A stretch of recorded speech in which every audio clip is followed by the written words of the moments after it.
Gracias, I'd like Juana. to introduce the president of the Lideramos board, Carlos Sanchez, who comes all the way from Michigan and has an incredible program there for Latino leaders. They had a graduation last night, so Carlos, congratulations. And he's going to introduce our next speaker, and we're going to be moving into how to use YouTube as a way to promote our message and our causes. Thank you very much, Anna. I hope everybody can hear me okay. Again, I'm all the way from Michigan, where it's getting chilly now, but it's a great pleasure to, for me to introduce you a new partner for Lideramos. We are trying to work closely with the largest corporations and the best corporations in the country. And as such, I want to introduce you to Gisselle Rodriguez. Gisselle is the strategic project manager and creator and artist development support in Latin America at YouTube. And Gisselle is going to talk to us about what tools can a nonprofit organization use to amplify their message, and of course, with that, to hopefully increase funding for the organization. We know that nonprofits are, particularly right now, are impacted in funding. So this, I'm sure, is going to be a great resource for all of us. So Gisselle, thank you very much for being here. Thank you for talking to us, and please go ahead. Hey everyone, so thank you so much Carlos and Juana, Jackie, for inviting me to be a panelist today. I'm going to talk to you guys a little bit more about the magic of YouTube. And before I get started, I'll tell you a little bit about myself. So I'm originally from New York. I'm born to two Dominican immigrants. And ever since I started working at Google, I've been very passionate about uplifting the Hispanic and the Latinx voice on YouTube and Google. I started at Google working in sales, and I created a program to help uplift Latinx small businesses. And now I work with US Hispanic creators and artists at YouTube. And I'm going to tell you all of the cool secrets on how you can create a strategy to help amplify your impact and message with your nonprofit on YouTube. And you guys can go ahead and start pinging in the chat. I'm going to try to look over if you guys have any questions. And let's get started. And also, I just want to say that this is my first time on Zoom, so if I do anything weird, please forgive me. All right. It's your first time on Zoom because you use Google Plus. We might give them a yeah. You know how to do this. It's just a different platform, and we've been yes. talking about that. Exactly. I do work in technology, so I should be able to do this, but this is the first time on Zoom because we do use Google products mostly.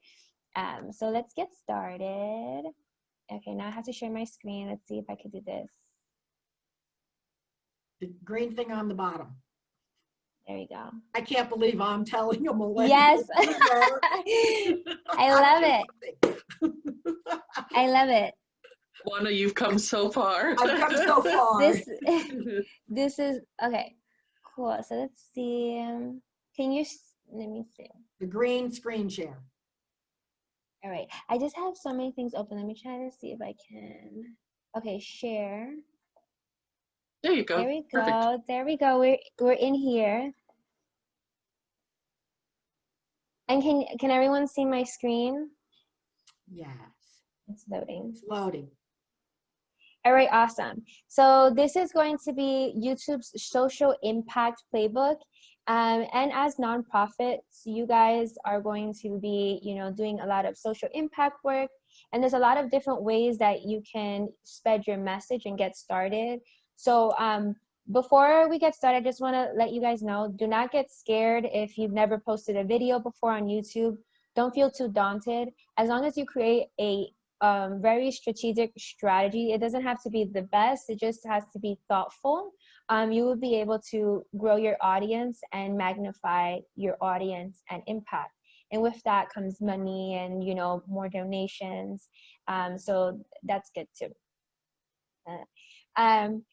So YouTube Social Impact is actually a organization within YouTube, and after this presentation, I will be able to share the links on where you can continue to develop your YouTube knowledge, especially as it pertains to social impact. And then additionally, you guys can look at videos of other nonprofits on what types of videos and content they produce too. So here are just a couple of ways that you can use YouTube to help empower and spread positive messages. The first three things is that you get to obviously have a very global reach. There's a lot of different ways in which you can, activate your audiences. It might be through listservs or emails. But with YouTube, you really have no boundaries, and this is the true barrier breaker to help get your message across to as many people as possible. And YouTube has over 2 billion people logged in monthly. There's actually a fun fact is at YouTube, we have over 70 hours of content that is put out there every single day. I mean, 70 years of content. So it would take 70 years to just watch what was posted today. So there's a lot of opportunity to just get new people. Another thing that is really important, especially with nonprofit work, we all work with this very strong conviction and love for what we do. And in order to activate that same emotion, video is really the best way of creating a story and a strong narrative to activate those universal languages like love and healing and empathy, and trying to activate for injustices. So having a video is going to be one of the strongest ways that you can really drive empathy to any campaign that you're trying to do, and to really drive people to take action. And then additionally, of course, it helps engage new supporters. If you create a really strong YouTube strategy where you're posting consistently, however much you can with the bandwidth of your team, it allows people to keep up with what you're doing. It helps you to showcase the campaigns and the work that you're doing, so that people feel much more comfortable continuing to donate to your organization. So we're going to talk about a couple of different things, but we're going to talk about how you can identify what you want to talk about on YouTube. We're going to create a map so you can map out your content's mission. Then we're also going to talk about how to produce content, so strategy, storytelling, how to activate your community, and how to connect and collaborate with your viewers. So since essentially your journey is to make an impact on your community and any initiative that you're trying to do, and this is a very fun acronym that we've created here at YouTube on how to make sure you can remember some of these steps. So impact is going to start with initiating, and then the M is map your content's mission, produce content, activate your community, connect and collaborate, and some takeaways. So when you initiate, it all starts with creating a bigger, greater impact. And it starts by exploring some very basic questions. And those are, and when we're looking at, creating a brand, whether it's, working with a creator or an artist, a lot of the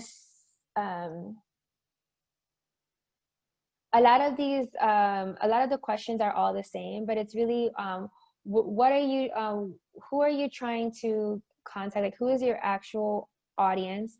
Is it a specific demographic? Is it going to be only Latinx audience, or is it going to be Latinx and audience? Is it going to be only in the US? Is it going to be global? What is your true mission? And what do you want to change about the issues that you want to address? And being very clear with those questions will help you make sure that anything that you post on YouTube going forward is going to transcribe to your central mission. And the good thing about most nonprofits is that most of them already have a very clear mission statement or a goal. But when you're creating your YouTube strategy, make sure that you have what is the mission and the goal that you want to have with YouTube. So that's the what. Then the second is the why. So why is this issue of importance to your audience? And why should the world care? And so if you can identify those two questions, what is the mission and what is the issue that you're trying to address? And why should people listen and try to, be moved by this? That's how you initiate your journey on creating content on YouTube. So remember that, and don't worry, I'll send you guys a worksheet so you guys can work on this with your teams. So the second one is going to be mapping out your content's mission. And honestly, this is the best and most effective thing that anyone could do in any types of strategy, any type of social media strategy. And what I will say that we're talking specifically on video now with YouTube, but this is going to be helpful for any social media strategy that you want to do. So mapping out your content's mission is going to be really important because it helps give a guide for your audience and let them know where you lead in your territories, in the territory that you have. So a couple of, so you may be an expert on an issue, but to make it accessible to audiences, you need to educate them on your chosen cause and help newcomers understand by charting the territories. And a couple of questions that you can have in mind is, what is the history or evolution of the issues? What are the most common misperceptions of this issue? What are different positions on the issue and why? What challenges have kept the issues from improving? Is this a global or local issue? And if global, how is it taking shape locally? And if local, how can global examples of other issues give the same ideas or benchmark of what you can have?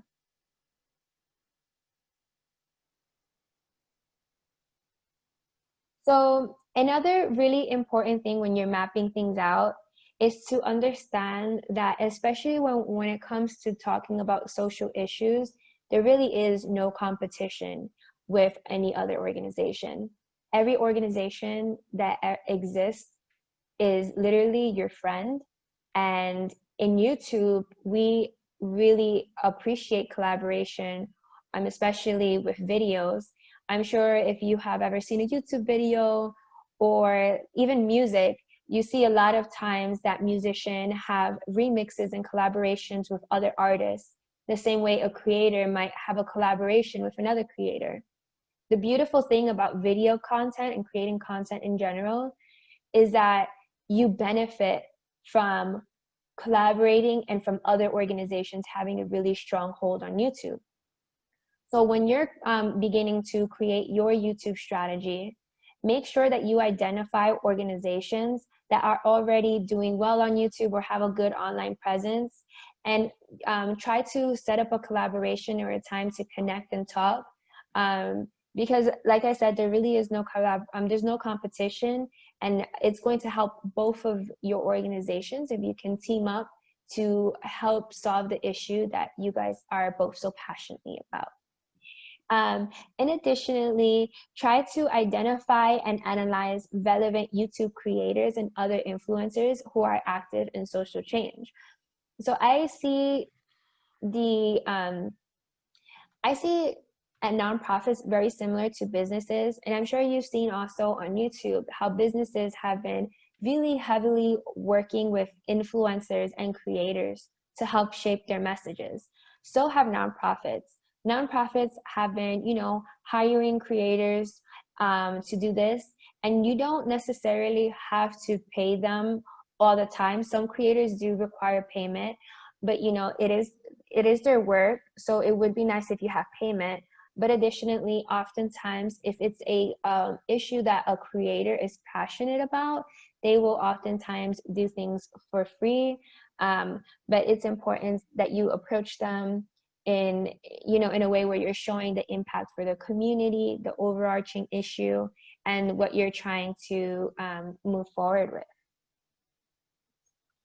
And you can also try to connect across all types of social media. Having a very well-rounded social media presence, Instagram, Facebook, YouTube, will help you with your YouTube in general, will help you create your audience. And then it will also help contribute to the community of how you can share your story. And you can continue to use every platform to just feed into your other platforms. So diversification is key. And when you are going to continue to map things out, you also have to plot your course. So there's a couple of questions that you can consider while you're trying to map out and create your long-term goal. Are there any gaps in the way that the issue is typically presented? Is there new ways to share the issue and its importance? What are some compelling facts and stories about the issue that can help audiences connect with it? And how can you utilize your background and story to connect to the issue and to the audiences?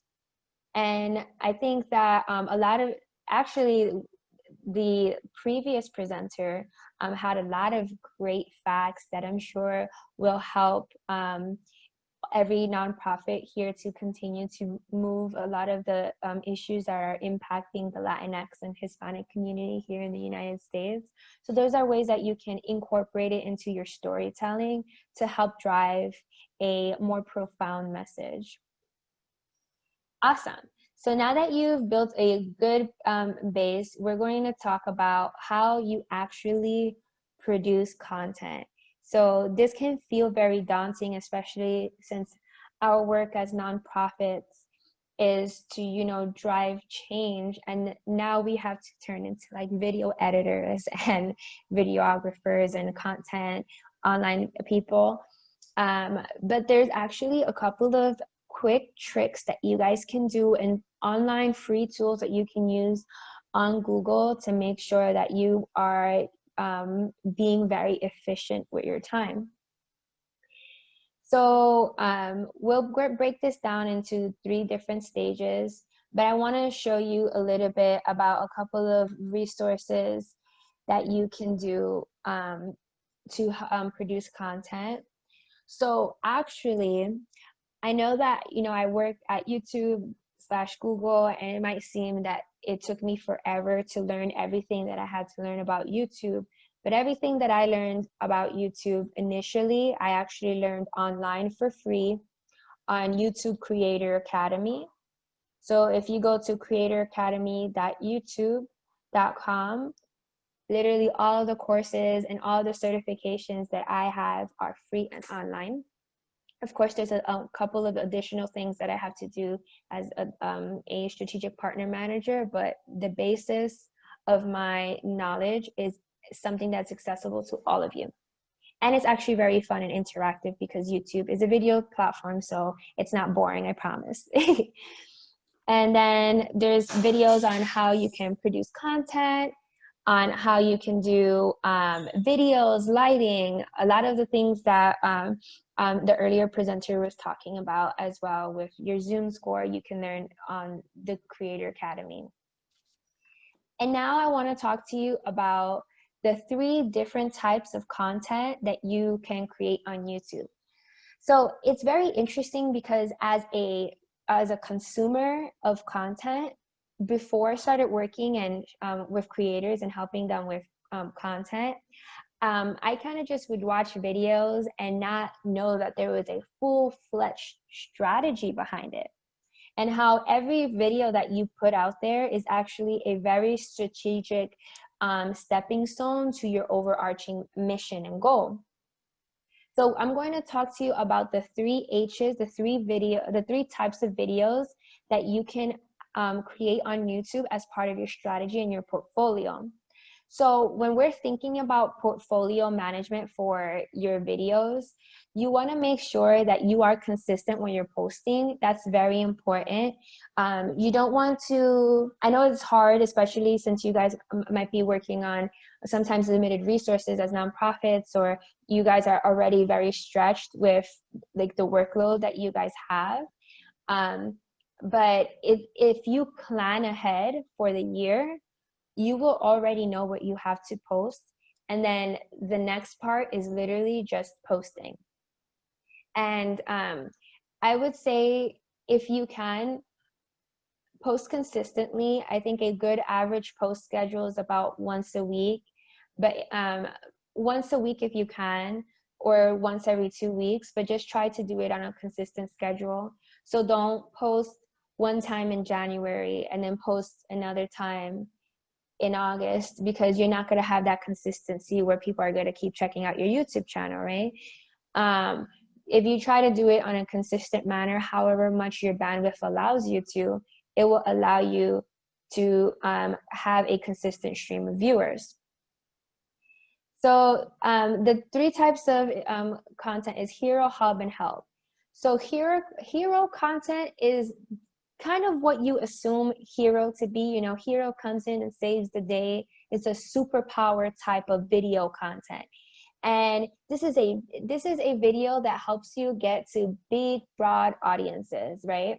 So usually there are a couple of huge milestones or celebratory days during the year that are really important to push, and you can create hero content for it. As an example, we have the election coming up.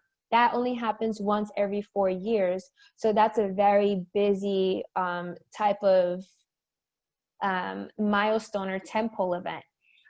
It could also be Latinx Heritage Month.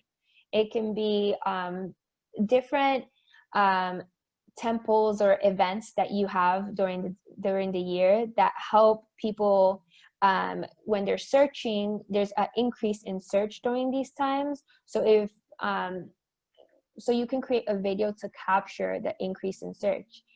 The thing with hero content is it's usually content that you put maybe once or twice a year, because there's not a tentpole event every week, right? Because then it wouldn't be a tentpole event. So usually when you have these major events, anniversaries for your nonprofit, milestones, you really want to invest the most time in producing those types of videos. So for example, as an example with the election, you might want to put a lot of time and energy in producing that video because it happens once every 4 years. I see that someone raised their hand.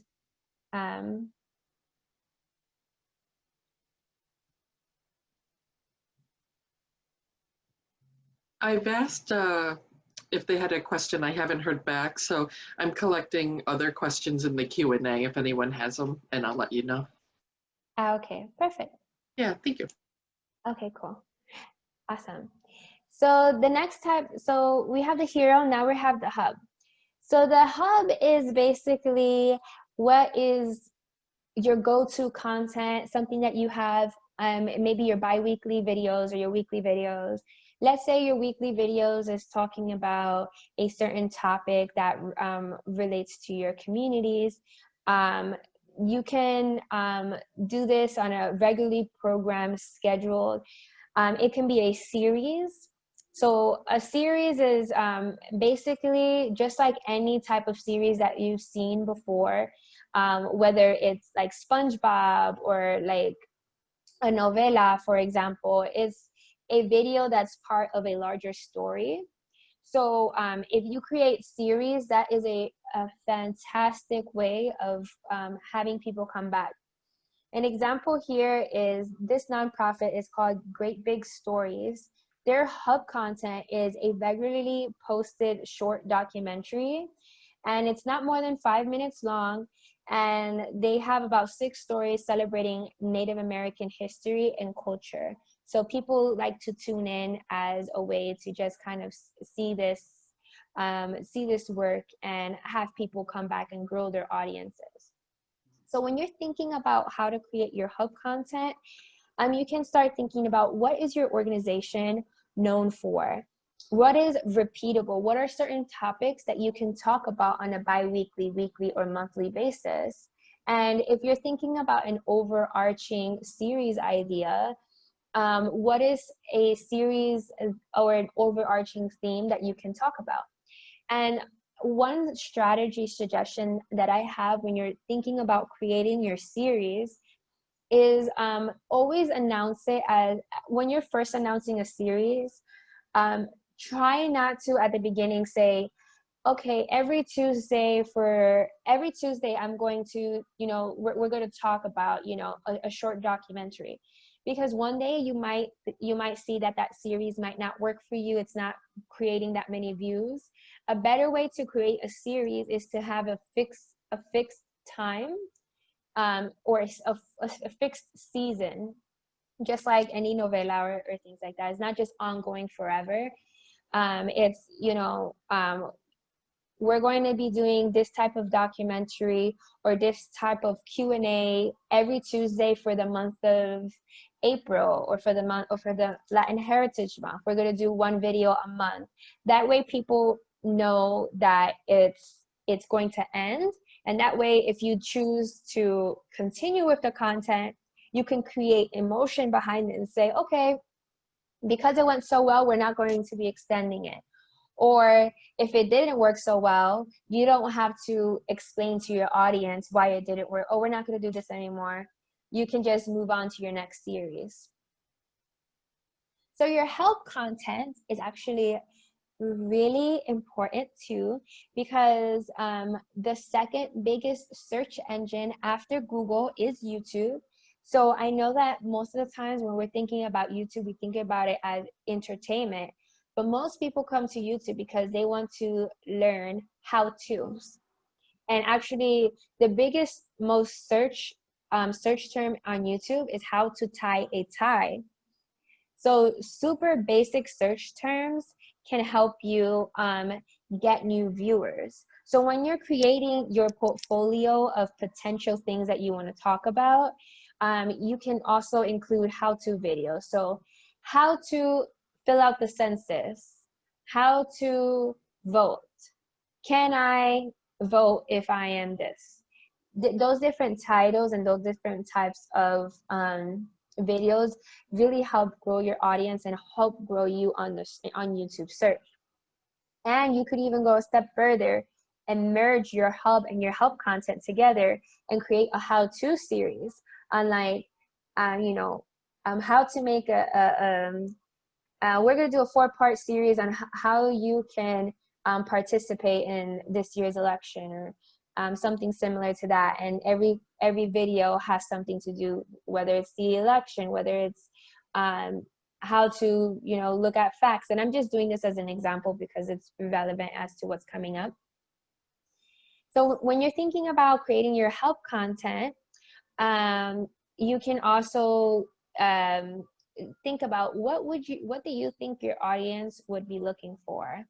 What are certain search phrases and keywords that people think about when they think about the issue that our organization is trying to make an impact on? And what keywords are they typing? And what questions do you have the expertise to answer that is timely now and can also be relevant in the future? And that's the very big difference between help and hub. So hub content, you can talk about very relevant things now. You can talk about maybe what's going on with climate change as of right now. But then help content is something that no matter if you're watching it 5 years from now, it's still going to be relevant. Similar to tying the tie, or similar to, how to register to vote. Those are things that are always going to be, maybe not the voting one, because that can be timely for every election, but there's definitely questions that people are always going to be asking, no matter what year it is. So that's help and hub.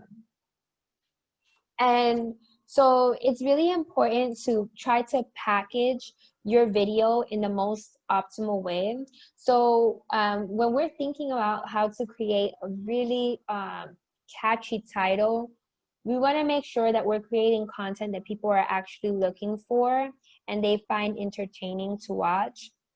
And I think where you guys as nonprofits and NGOs can work on is making sure that the content that you're creating is, I know the entertainment value is not going to be the same as in, you know, comedy. It might, I mean, you never know, it might work with your brand, but most of the time is going to be activating these universal emotional languages. So the best way to package on YouTube is two things: your thumbnail and your title. So I think in the second presentation, we were talking about the Zoom score, and she was basically talking about something very similar as to this with the thumbnails, right?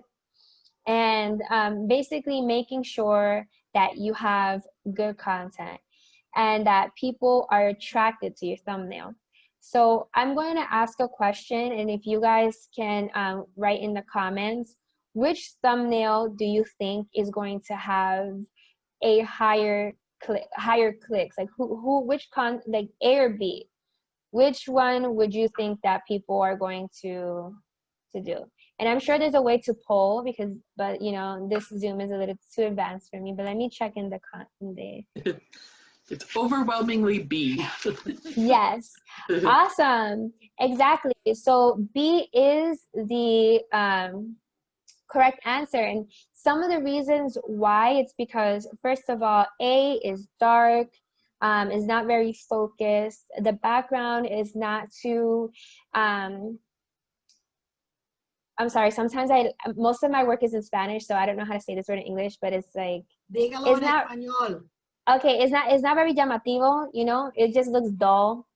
And then the second one is very inviting, exciting to look at, clear, and you can see the difference between the background and the subject. And also, I actually really like the question mark that she has, because it's a bright red color, and it also helps people to see that. So we're going to move now. So also, when we're thinking about creating thumbnails and titles, right? The ultimate way to package your videos, because half the work is creating interesting content, but the heavy lifting is your thumbnails and your titles. So remember that, you guys.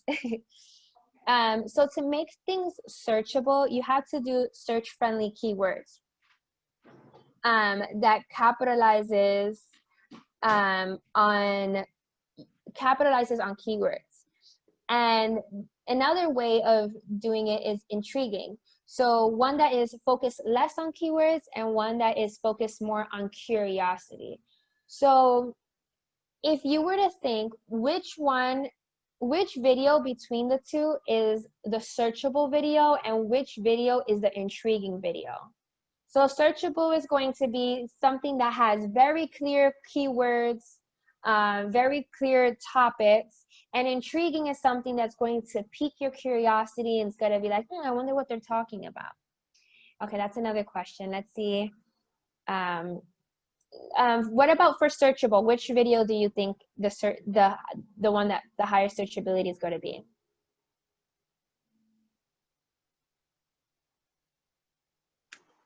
So second is searchable, first intriguing. Yes. The second, yes. Yeah. Yes, exactly that. So yeah, so how to overcome shyness. Super clear keyword shyness, and then overcoming. Those are very strong searchable keywords. Don't worry, no one cares. Who knows what they're talking about? But it's intriguing. But then when you look at the description, it's like, we're often held back by crippling fear.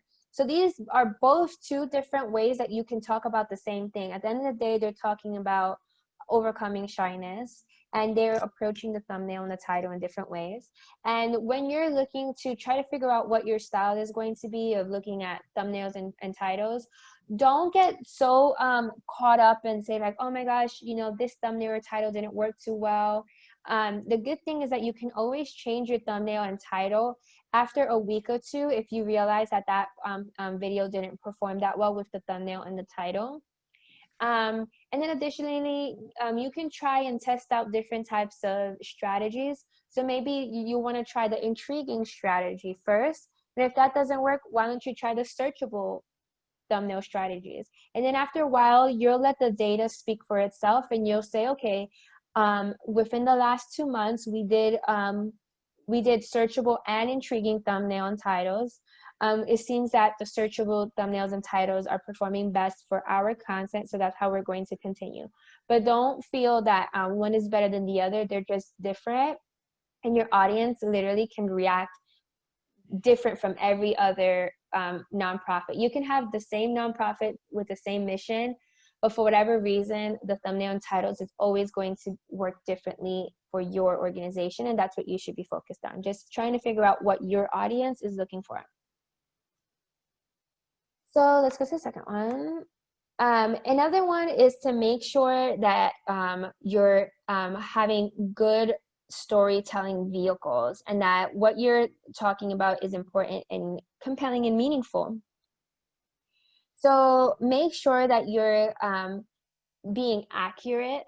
I know that especially now in these last couple of years, there's been an increase of people saying that there's fake news. So whatever you're working on, just try to make sure that you know that your content is accurate.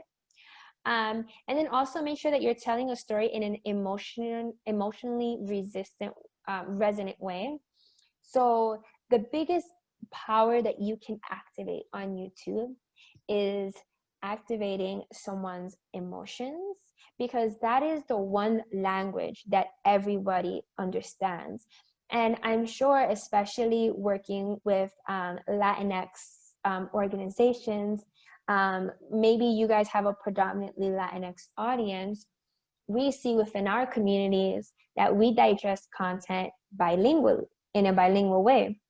And there might be a proficiency of different languages and a proficiency between the two languages.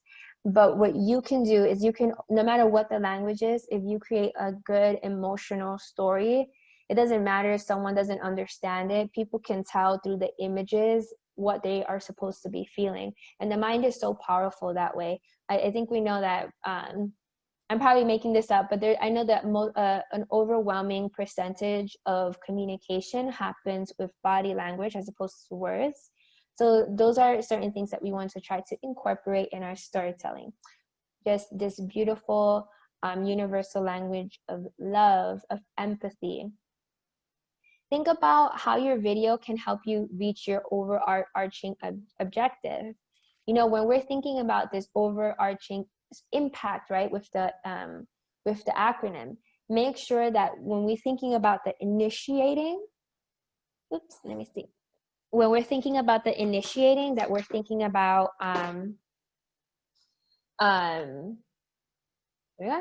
that we're always thinking about our central message, the what we're doing and the why we're doing it, so that it's always super clear.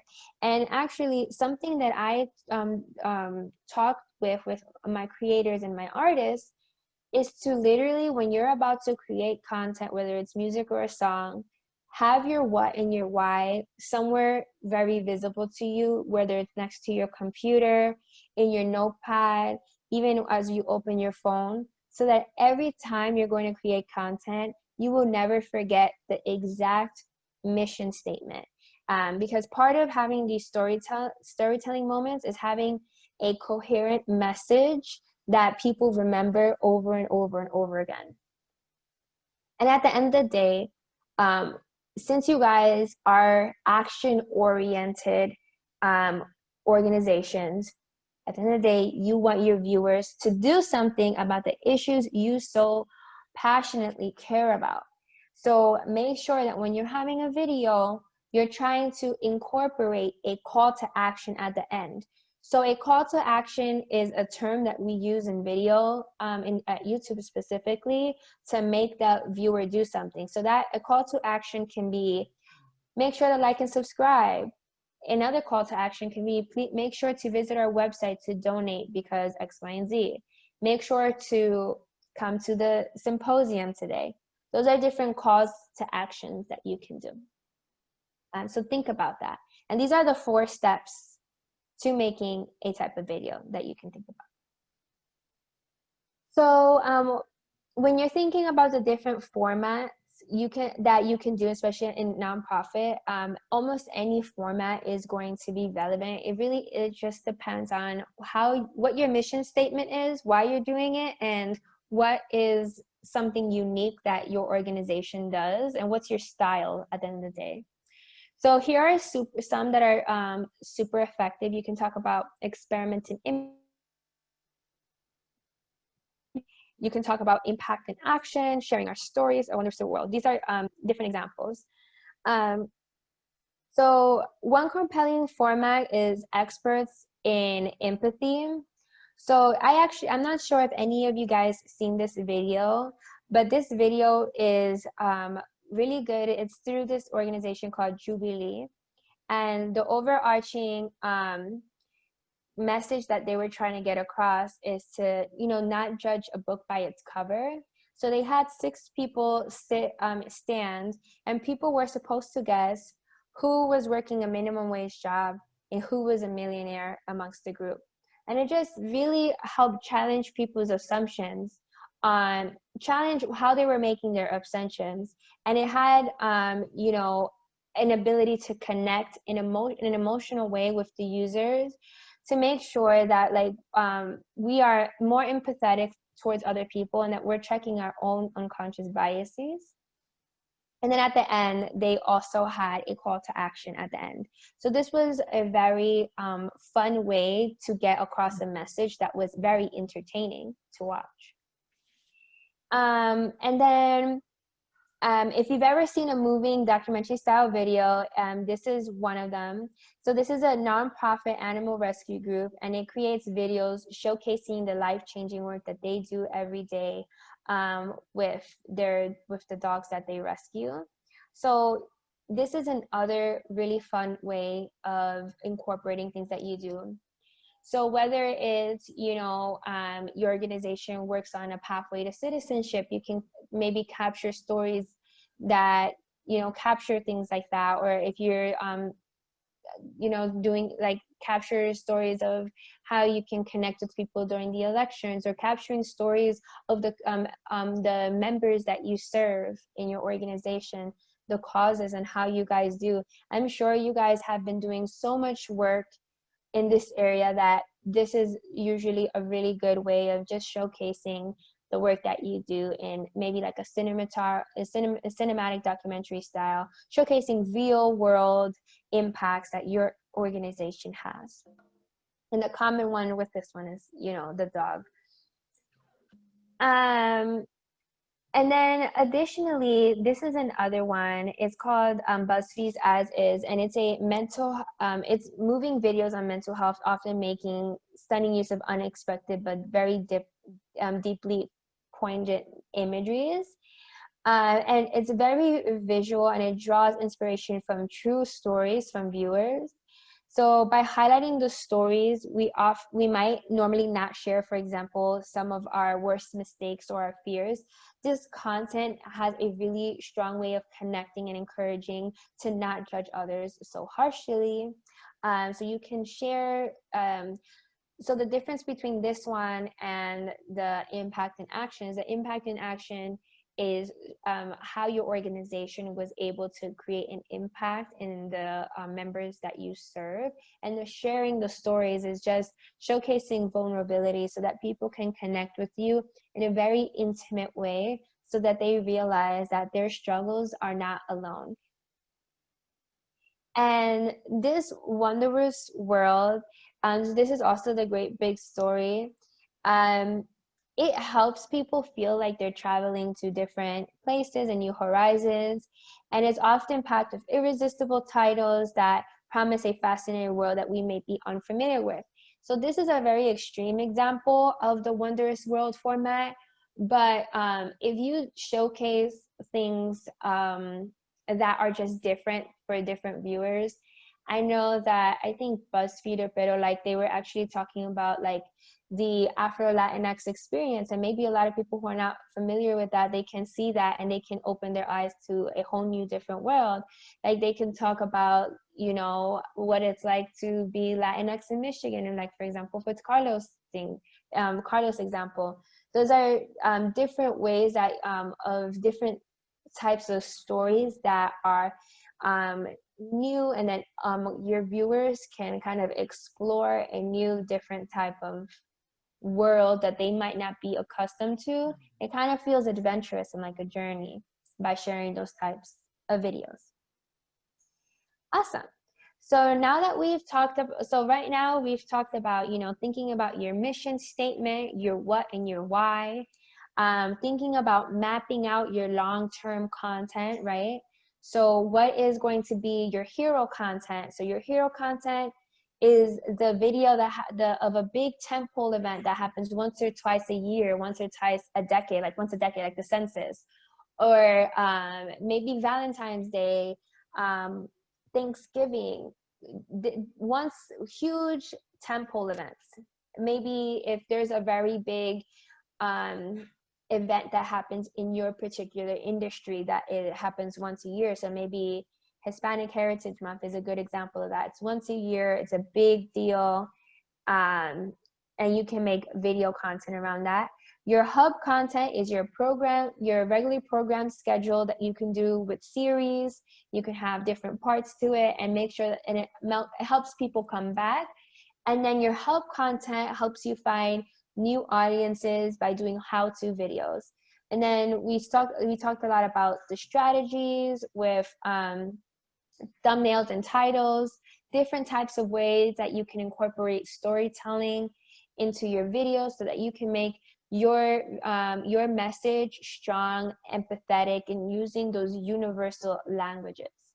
And now what we're going to do is, all right, so you basically came up with your what, your why, your the types of content you're going to do, the style of content you're going to do. Now that all of that content is out there, how are we going to ensure that people are interacting and engaging? Because yes, creating content is just half of the work. The other half is making sure that you are engaging with your community. Because remember, community means that you guys are working together. So you also have to work in engaging that community, because this is a social network. So you have to be social on there and speak with your and speak with your community to keep them engaged. So that's what we're going to do. We're going to talk about activating your community. So there are a couple of tools that you can use on YouTube to activate your community, keeping your community engaged and passionate. And yeah, so a couple of ways is to make sure that you encourage your viewers to comment on your videos. So for example, let's say on your program, your regularly programmed schedule, let's say you post once or twice a month, you guys can ask a question, a call to action, right? Asking them to act. You can say things like, what types of video do you want to see next? Or let's say you're talking about a specific topic in your video. You can be like, what do you think, guys? Is it better to do, is it better to cook white rice or brown rice? And have people engage, because not only is this going to have them feel invested in your content, but also the algorithm really loves when people are commenting, engaging. It shows that people like your content. So try to ask questions to your audience and make sure that you're asking them to ask questions or to answer your questions in the comments. Always try to lead with positivity. One of the things that I've learned working with really top influencers and artists is that really everyone is selling an emotion. So you definitely want to make sure that you're leading with very strong positive emotions. And I know that sometimes it could be difficult, especially when you're talking about sensitive topics that can have some sort of heavy weight in on the viewer's mind. And those emotions are powerful as well, you know, these emotional, empathetic emotions. But with the work that you're doing as nonprofits, you can always try to make sure that when you're sharing these, you know, strong emotional things, that you're leading it into a positive way, and trying to resonate that feeling, because that positive feeling is just super, you know, for lack of better words, addicting to people, and they are going to want to come back because they just love how you make them feel. And especially if you have a clear call to action, let's say you have a very awesome feeling, let's say you have a very strong kind of heavy content.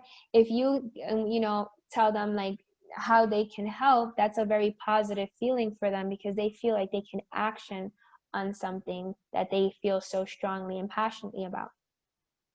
And then especially one thing that's really important is that try to schedule time within your day to respond to, or a week, respond to as many comments as you possibly humanly can.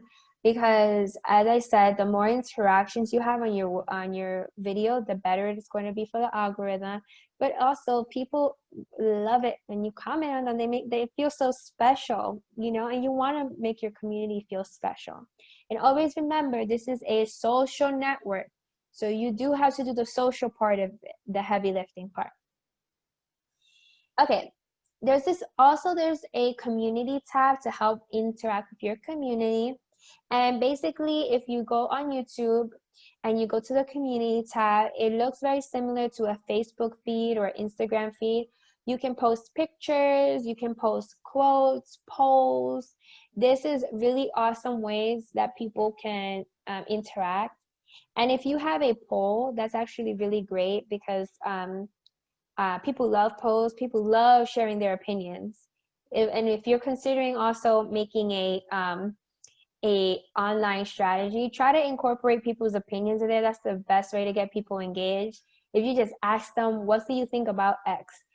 People love to share their opinions. And if you are moderating this in a healthy way, it can actually be very productive in your use of connecting with your audiences. So something that you can also do is make sure that you are creating movements. So when we think of very big movements that have happened in the last couple of years that have created, you know, just monumental change, you know, not to get too political, but we can see, for example, #MeToo movement. That all started with a hashtag. So there is an example of this creator. His name is Mr. Beast. He made a hashtag called Team Trees, and this helps people interact with your content. So if you can create a hashtag so that people can interact with your content, you have no idea how far that hashtag could go. And then also, if you incorporate that into your content, now people are engaging with you. They feel that they are your friends. They truly feel that they are part of a community. So think about all of the hashtags. I'm sure you've seen a lot of hashtags on the news and everywhere. Think of all of those hashtags that have happened, and how you can create a movement, a hashtag to interact with your fans. And you can tell your fans in the videos, like, use hashtag, you know, let's say use hashtag Lideramos, and we'll share, you know, we'll share any post that you're doing. And now that way people are going to want to, you know, use hashtag Lideramos if they feel that they're going to be rewarded by potentially being shared, or things like that. Gisselle, we have some yeah. time for questions, so we probably should wrap up in about 3 or 4 minutes. Is that possible? Oh, that's fine. Yes. So I'll just let you know, this is actually one of my last slides, the donate button. So this is a great way where you can fundraise on YouTube with through the videos. And there's if you want to learn more about this, you can do the YouTube Help Center. And then you can also plan your campaign, make sure you set a goal, a timeline, and choose the right moment. And you can also create and promote your content. So I want to show you guys this page. If you guys can take a little, screen capture or a picture.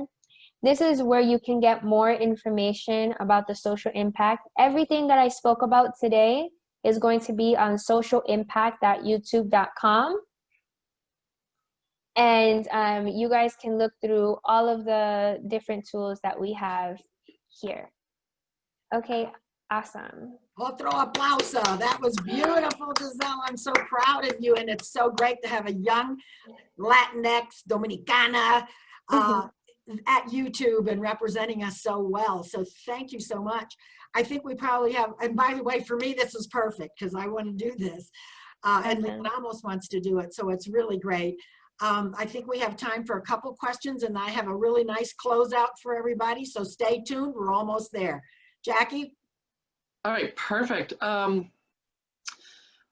I'm gonna go just in order of the way we got them.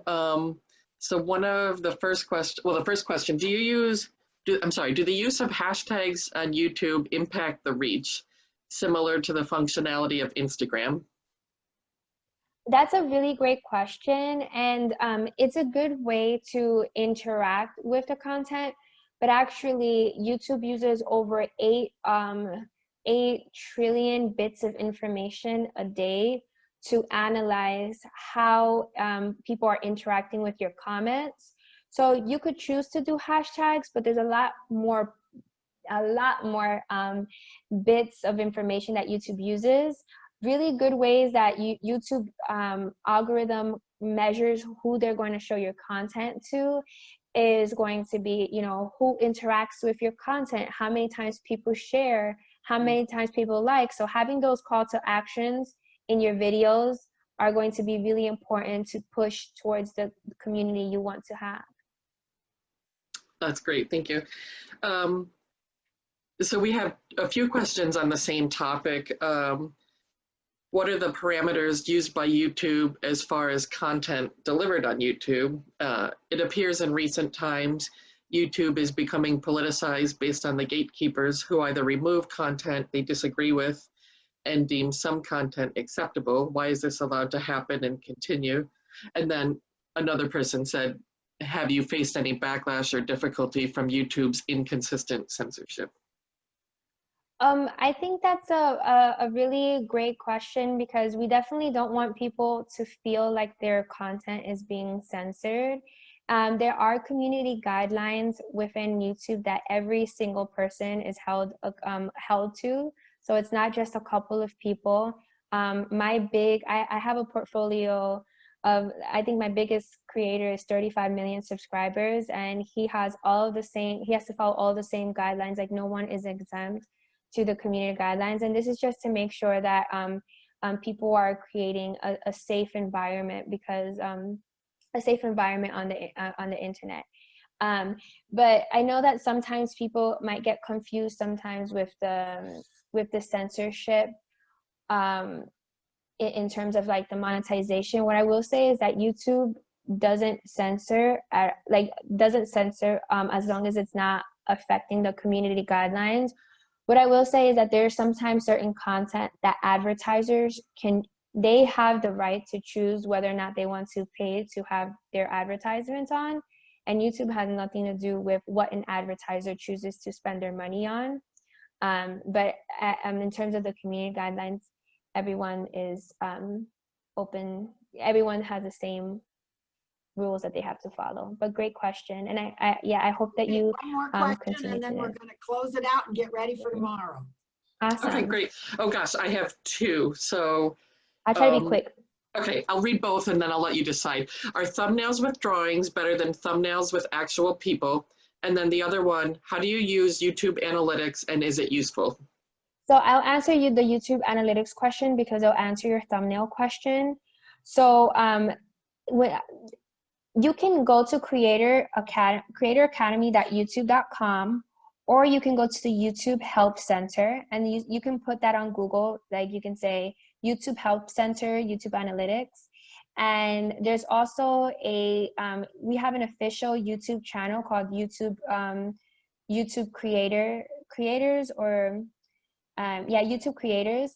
And we show you how to use YouTube Analytics. And like I said, I learned everything that I know about YouTube Analytics online, completely free. I was certified to give you guys stuff today. I was certified completely free on YouTube. It's very easy to use. And in terms of the thumbnails, as you start using YouTube Analytics, you can see how your audience responds to different thumbnails, because there is not one size fits all with thumbnails. It all depends on how your audience likes it. But I will say having clear thumbnails, nice bright letters that are easy to read. Think about your thumbnails. Most likely people are going to be watching it off of their phone. So do the phone test. Can you see this off of your phone, and would you want to click on it? Excellent, All right. thank you. I think that's it. Gisselle, muchísimas gracias. Dios te bendiga. Folks, Gracias, just amen. stay with us 1 second, because we're going to talk about tomorrow. And let me get this up.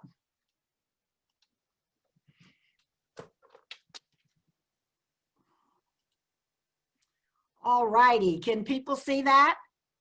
Yeah. Okay. So that's our symposium last year in Denver.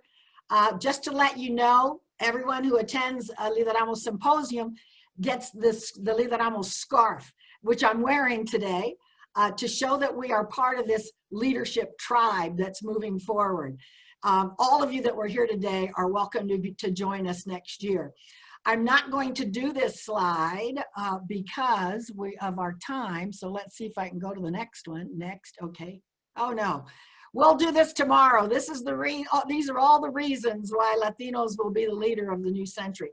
I want to close, first of all, by telling you don't miss tomorrow, because tomorrow we start with Juan Escalante, who is an immigrant rights activist, a DACA student, but he's also does social action through social media. So he's called a digital strategist, and that's what we need in these times.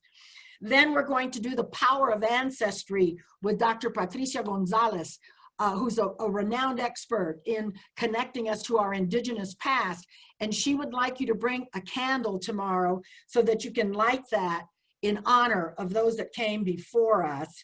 And then our last session is going to be so dynamic. We're going to be featuring Black and Brown leaders from the Academy, the Multicultural Academy in Chicago. We need to learn how to form networks and partnerships and actually welcome the African American community into our family. And they've done a great job at doing that. And it's so important today with Black Lives Matters and with all the things that Dr. Rogelio talked about that we're facing with immigration and voting and so forth and so on. We're stronger together.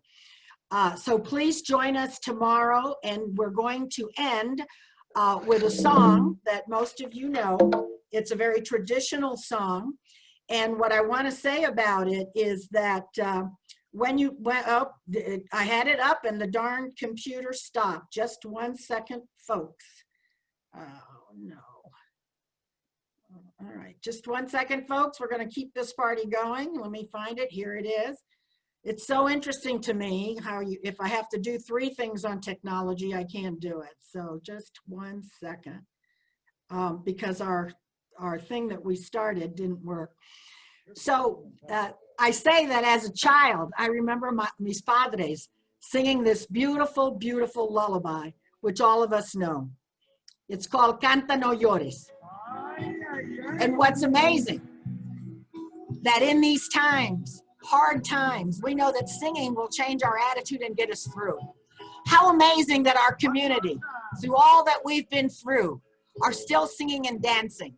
So join me in singing Celito Lindo, because singing creates a positive attitude. It fosters perseverance. It counsels us to stick together, to celebrate. And these are all leadership traits. la Sierra Morena, cerito lindo, viene bajando. Un patio de ojitos negros, cielito lindo de contrabando. Ese lunar que tienes, cielito lindo, punta la boca. Ay, no se lo dé a nadie, cielito lindo, a mí me toca. Okay, all together, let's sing. Ay, ay, ay, ay, canta y no llores, porque cantando se alegran, cielito lindo, los corazones. Ay, ay, ay, ay, canta y no llores, porque cantando se alegran, cielito lindo, los corazones. Yes, we have a lot to sing about as Latinos. This is our time, our numbers, the fact that we now have educated people, that we have leaders like you, that we have such a strong community, that we have a vision for a multicultural future, that we care about our people, that we want to create a humanistic society that's inclusive, that's diverse, that brings equity, where every human being is respected for who they are. Oh yes, today we sing because it's time to celebrate who we are. Ay, ay, ay, ay. Canta y no llores, porque cantando se alegran, los corazones. Ay, ay, ay, ay. Canta y no llores, porque cantando se alegran, los corazones. We'll see you tomorrow. Que Dios te bendiga. Gracias for being with us, for learning, for building community, for sharpening your leadership skills. We have to thank the Colorado Trust because this is being translated into Spanish simultaneously. So if you have staff members, friends, neighbors who would like to join us tomorrow in Spanish, please tell them, aquí habla español. Muchas gracias y hasta mañana.